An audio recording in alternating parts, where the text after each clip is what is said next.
सही मिल जाए तो हम जिसे परमात्मा को भूल गए हैं उसका हम विश्वास कर लें, उसको हम अच्छी तरीके से समझ जाएं। और ऐसा तो सत्संग सुनने से जीवन में धन्यता आ जाती कि परमात्मा तुम पर विश्वास करने लगे। जयराम जी की बोलो ना। और जिस पर परमात्मा विश्वास करने लगे उस पर सारी दुनिया विश्वास करने लगी। तो यहाँ पर जाकर के अगर सही वास्तव में जीवन में हम सत्संग का आश्रय पकड़ ले तो काम बन जाता है। नहीं तो नाम क्या है, भटकता फिर रहा दर दर, धराया नाम क्यों चंचल, करे विश्वास जग तेरा, तुझे ऐसा बना लाए। थोड़ा मनीराम को समझाया करो कि दादा अब तो बहुत हो गई तेरी बदनामी, अब जरा थोड़ा सा ईमानदारी से चल और संत महापुरुषों के पास में बैठ करके अपना काम बना ले। इधर तो अपनी दादागिरी करता है लेकिन ऊपर तेरी दो गोड़ी में चलने वाली नहीं है। जयराम जी की बोलो ना। ऊपर चल जाए तो ठीक रहेगा, नहीं तो इधर कितने चलेगी, जितनी चली वो फिर ऊपर नहीं चलने वाली है। तो भटकता फिर रहा दर दर, धराया नाम क्यों चंचल, करे विश्वास जग तेरा, तुझे ऐसा बना लाए। बहे सत्संग की गंगा, अरे मन में चलना, बुझी ज्योति जो जीवन की, उसे फिर से जलाए। भटकता फिर रहा दर दर, धराया नाम क्यों चंचल, भटकता फिर रहा दर दर, धराया नाम क्यों चंचल, करे विश्वास जग तेरा, तुझे ऐसा बना लाए। करे विश्वास जग तेरा, तुझे ऐसा बना लाए। तो आजामिल को कह दिया भैया बेटा का नाम नारायण रख ले। उन्होंने कहा ठीक है बाप जी रख लूंगा।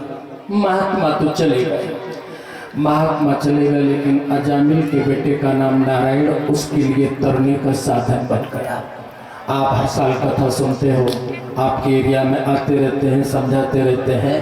तो यही नाम का आश्रय लेकर के अजामिल जैसा पापी व्यक्ति, मैं कह रहा हूं कि कितना भी अपराध जीवन में कर दो चिंता नहीं करना, लेकिन भगवान की शरण पकड़ने के बाद में अपराध बंद कर दो तो परमात्मा उसे अपनी शरण में लेकर के आदरणीय बना देता, संसार आदर करने लगता। इतना परमात्मा की करुणा कृपा। भगवान नहीं देखते कि तुमने पाप किए। अगर भगवान किसी का पाप देखते तो अजामिल मुक्ति के लायक नहीं बनता। भगवान पाप देखते तो वाल्मीकि महर्षि नहीं बनता साहब, वो रामायण लिखने वाला नहीं बन पाता। तो वाल्मीकि का पाप नहीं देखा भगवान ने, सुग्रीव का पाप नहीं देखा, विभीषण का पाप नहीं देखा। उन्होंने कहा मेरी शरण में जो आ गया उसका काम बन गया साहब। तो ये अजामिल का साहब उद्धार हो गया, गजेंद्र का उद्धार हो गया। अजामिल और गजेंद्र का उद्धार होने के बाद इन कथाओं से ये सीखना, एक तो सत्संग से प्रीति हो जाए, दूसरा संतों में हमारी जाकर के भावना सच्ची हो जाए, काम बन जाएगा। भगवान को तरने के लिए ज्यादा कोई कठिन काम नहीं करना पड़ता। नोट कमाने के लिए तो पसीना बहाना पड़ता है, लेकिन भगवान को प्राप्त करने के लिए पसीना नहीं बहाना पड़ता। अरे थोड़ी समझ अच्छी आ जाए काम बन जाएगा। राम जी से गुरु वशिष्ठ ने कहा है कि राम पेड़ से पत्ता तोड़ने में इतना परिश्रम लगता है, उतना भी प्रभु प्राप्ति में परिश्रम नहीं करना पड़ता है। जब मन की खटपट मिटी तो चटपट दर्शन होए, ये जाकर के व्यवस्था है साहब। तो राम जी महाराज को जाकर के वशिष्ठ जी, वशिष्ठ रामायण में कहते हैं कि परमात्मा को प्राप्त करने के लिए कोई परिश्रम नहीं।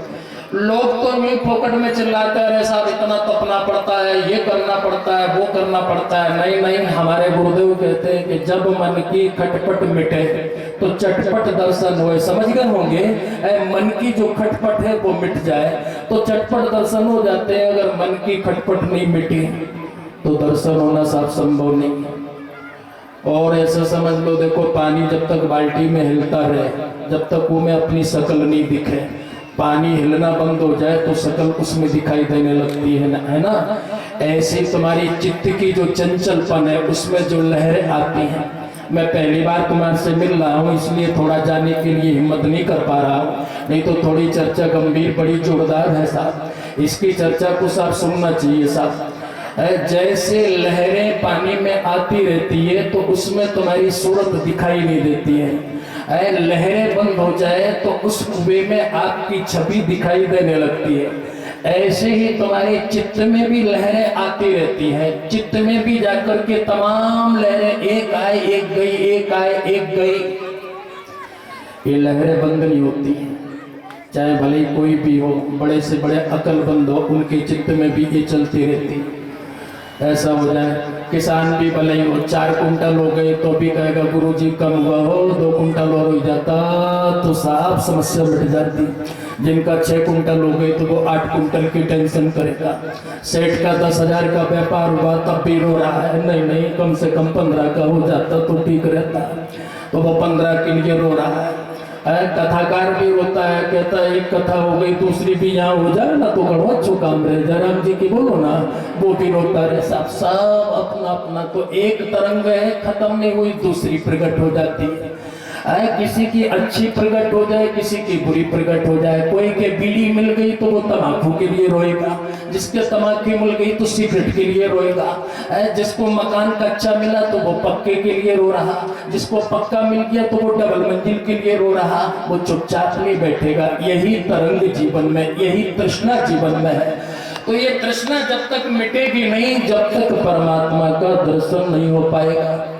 इसलिए इस तृष्णा को मिटने के लिए क्या करना चाहिए? जो आपको मिला है उसमें संतोष रखो साहब।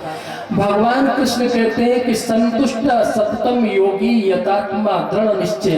परमात्मा कहते हैं जो मिला उसमें संतुष्ट हो जाए, उसको उसी वक्त संतुष्टि मिल जाएगी तो ईश्वर का दर्शन होगा।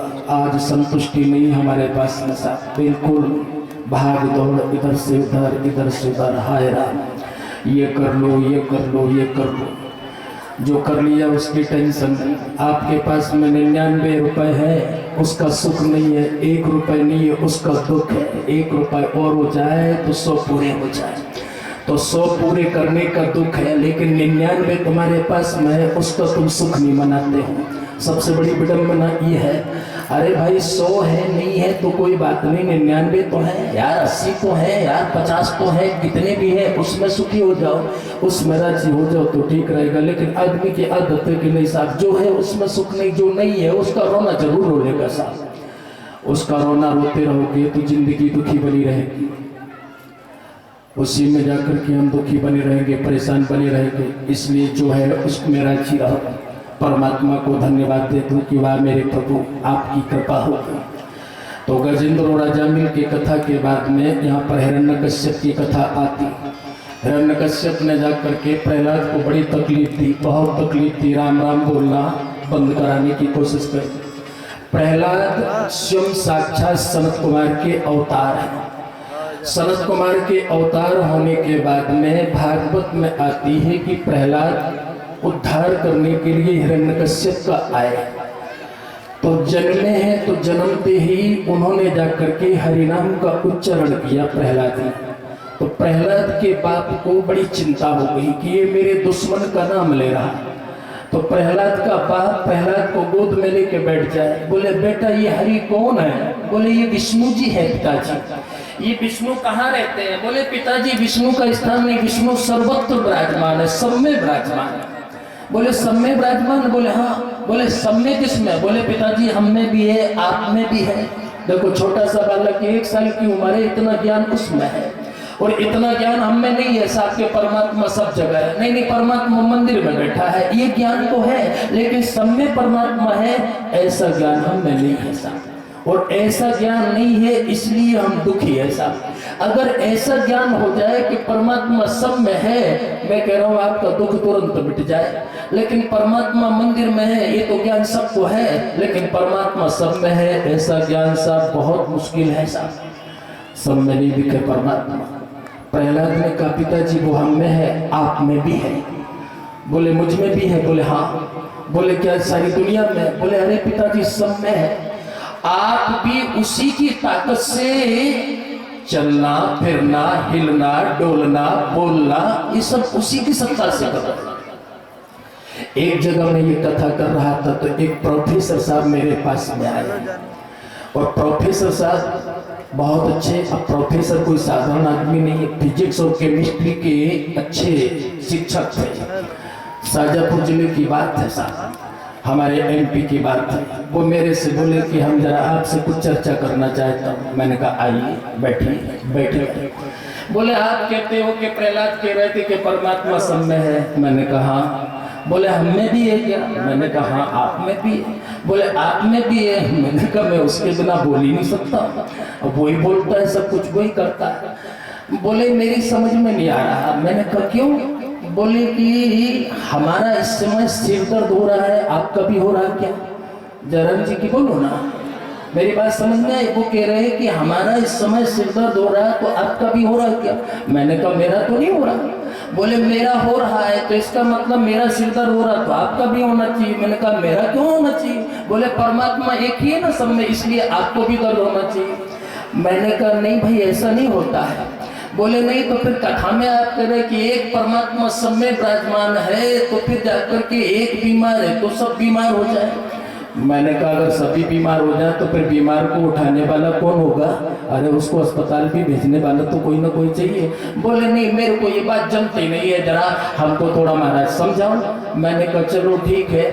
मैंने उनसे कहा, मैंने कहा पावर हाउस में कभी गए हो? बोले हाँ। मैंने कहा पावर हाउस जाकर के एक ही रहता है, लेकिन उससे जाकर के पूरे गांव में जाकर के कनेक्शन पहले जाकर के चला, हर घर में बिजली हो गई।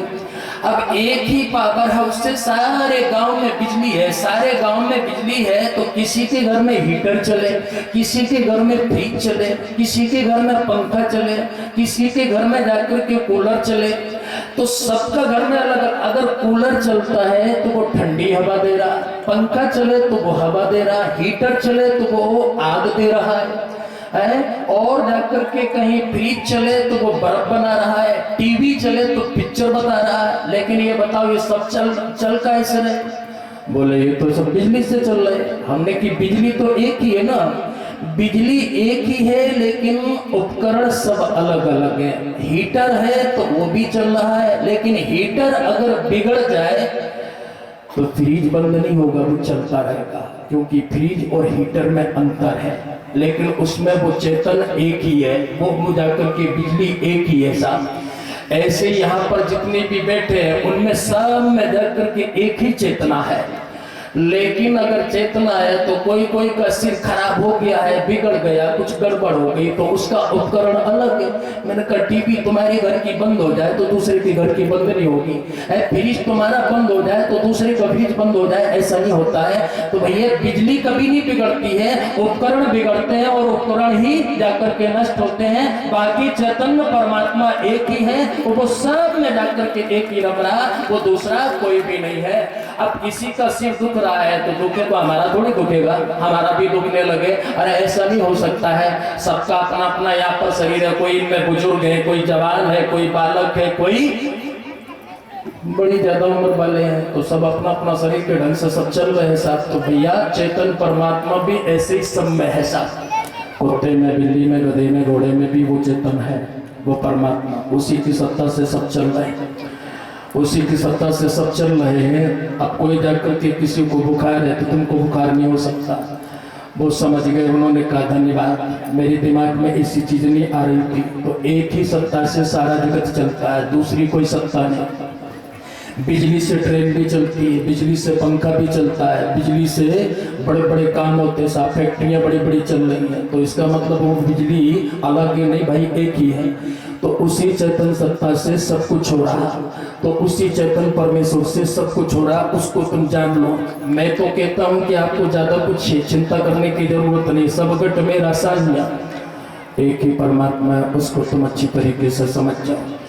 प्रहलाद ने कहा कि पिताजी मेरा परमात्मा सब जगह है। उन्होंने कहा अच्छी बात है, तो उन्होंने संडा मर्ग के यहाँ पर जाकर के भेज दिया, बोले इसको जाकर के भजन बंद करवा, चाहे भले कैसे भी भजन करे, ताड़ना से, मारने से, धमकाने से, जो भी सजा देना आपको दीजिए, लेकिन इसका राम राम बंद करवा दो, इसका हरिनाम बंद करवा। देखो भक्ति जब आदमी को पक्का रंग चढ़ जाता है तो वो रंग जाकर के फिर उतरता नहीं है। नाम कुमारी नानक चढ़ी रहे दिन रात, वो भंग बसु की सुरापान उतर जाए परवान।